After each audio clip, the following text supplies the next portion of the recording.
Laura, anak kecil yang sudah mulai beranjak remaja. Kisah remajanya dimulai saat ia sudah menjadi siswa SMA. SMA Prasmu Cahya menjadi saksi dari kisahnya. Bagi para remaja yang tinggal di Bandung, masuk ke SMA Prasmu Cahya adalah hal yang luar biasa kerennya. Bahkan, saat orang-orang dari yang tua hingga muda mendengar nama Prasmu Cahya, maka orang-orang akan langsung bercicit panjang. Mereka akan membicarakan uang SPP-nya, kegiatannya, terlebih murid-muridnya. Biasanya pembicaraan paling utama adalah mengenai murid-murid di situ. Dari yang bawa Alphard, Lamborghini, bahkan BMW.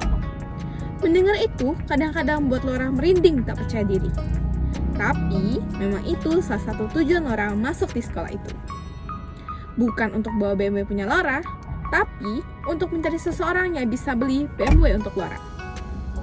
Sekaligus mengisi kegelapan hidupnya supaya jadi sepenuhnya cerah. Jadi, tujuan Laura di sekolah ini yang pertama, supaya masa depannya cerah, dan yang kedua, untuk menemukan seseorang untuk mengisi kekosongan hatinya. Dari kecil hingga beranjak remaja, Laura selalu bermimpi sebelum waktunya bermimpi, tepatnya sebelum tidur dan saat tidur. Sebelum tidur, ia selalu membayangkan ketika ia punya seseorang opa ganteng dalam hidupnya saat SMA nanti.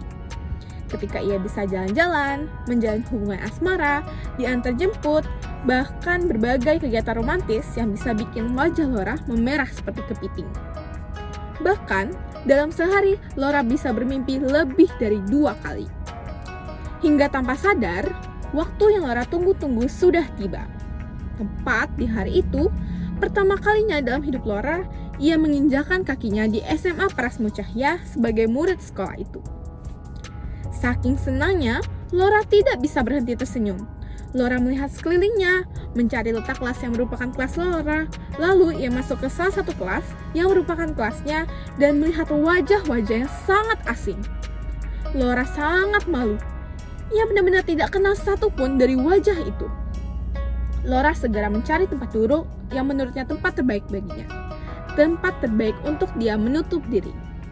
Tapi, tanpa sadar, tempat itu malah membuatnya salah fokus pada seorang laki-laki di kelas itu. Laura melihat laki-laki yang memiliki paras garang di wajahnya. Laki-laki itu hanya fokus pada smartphone-nya. Seperti tidak nyaman berada di kondisi sekarang.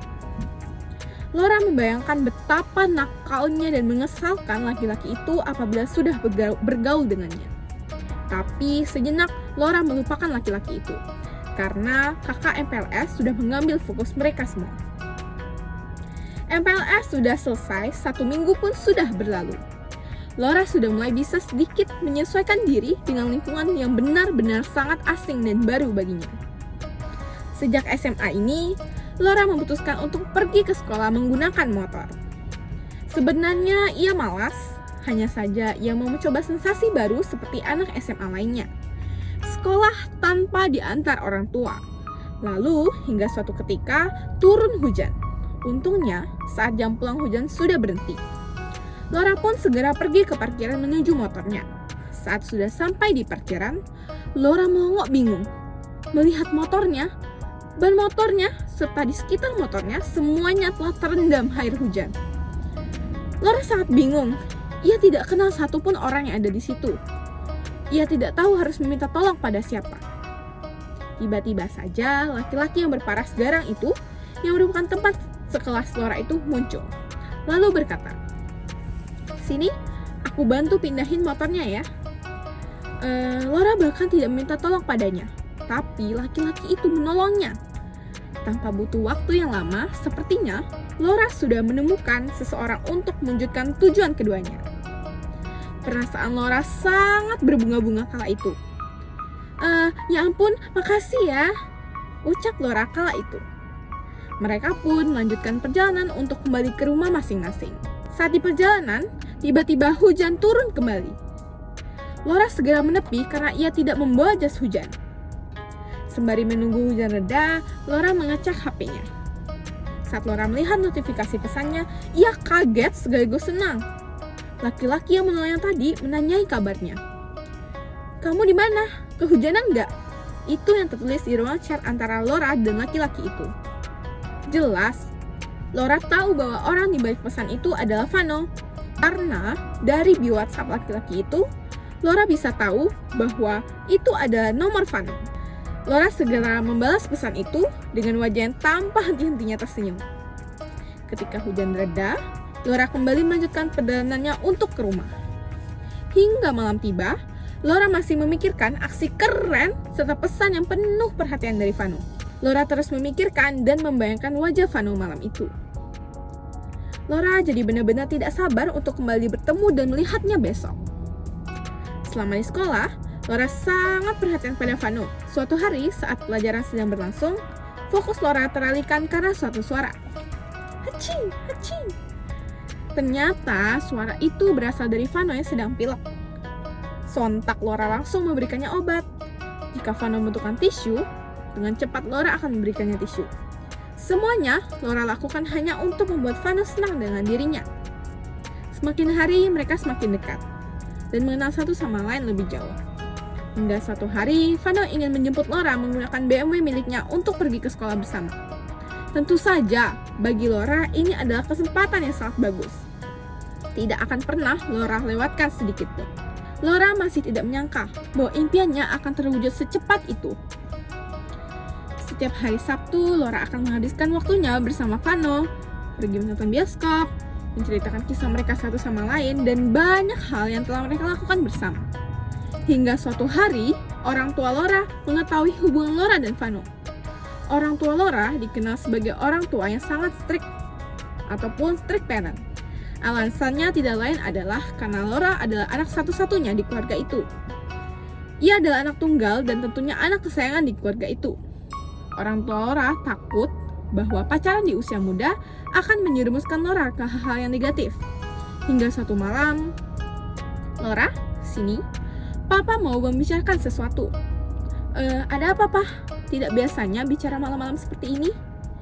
Papa tahu kamu ada hubungan lebih dari teman dengan laki-laki itu. Sudah, kamu nanti saja pacarannya. Fokus dulu sama pendidikan kamu. Tapi kenapa, Pak? Malahan semenjak dekat dengan dia, nilaiku menjadi semakin bagus. Aku juga jadi ranking di kelas. Sudah, intinya lebih baik untuk sekarang kalian tuh berteman dulu. Oke, Pak.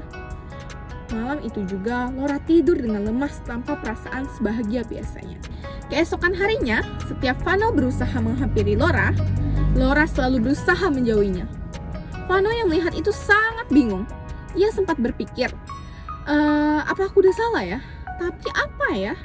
Setahu Vano, ia tidak melakukan kesalahan apapun yang bisa membuat Laura marah.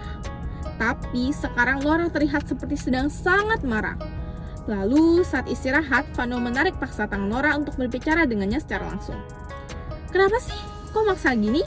Kamu dari kemarin berusaha ngejauhin aku banget. Kamu kenapa? Kalau ada masalah, cerita aja, jangan gini.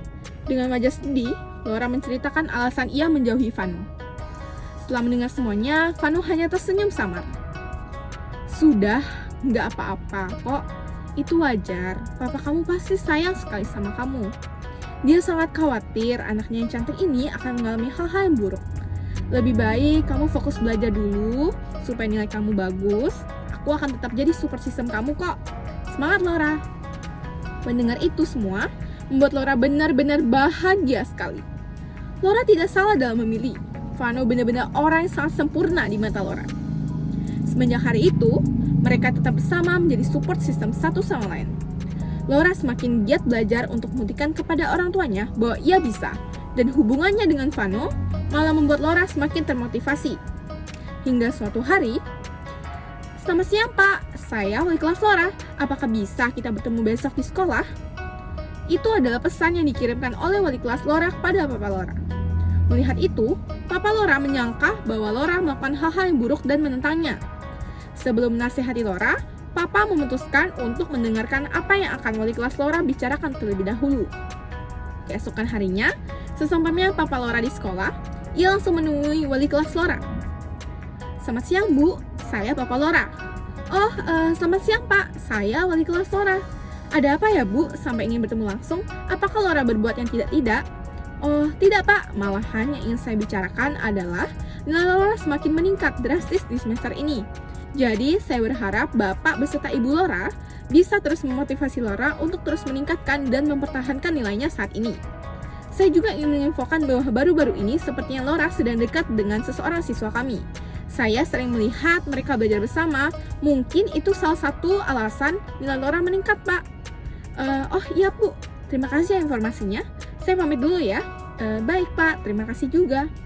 Mendengar itu semua, membuat Papa Laura sangat senang dan bangga dengan usaha Laura. Hingga akhirnya, perlahan-lahan Papa Laura menyetujui kedekatan antara Laura dan Vano. Laura telah berhasil membuktikan kerja kerasnya kepada orang tuanya. Ia juga sudah mewujudkan kedua tujuan awalnya untuk masuk ke sekolah Prasmu Cahya. Setelah mereka lulus SMA, mereka memutuskan untuk melanjutkan pendidikan yang lebih tinggi di universitas yang sama. Mereka menikmati masa muda mereka bersama-sama tanpa terpisah sedikit pun. Laura dan Vano menghabiskan banyak waktu bersama untuk mencari tahu tentang banyak hal baru. Hingga Vano memutuskan untuk melamar dan menikahi Laura. Jika motor Laura tidak tergenang air kala itu, maka Laura tidak akan bisa menikmati hidup yang indah dan bermakna bersama dengan Vano. Laura dan Vano benar-benar merasa beruntung dan bahagia karena kehadiran satu sama lain.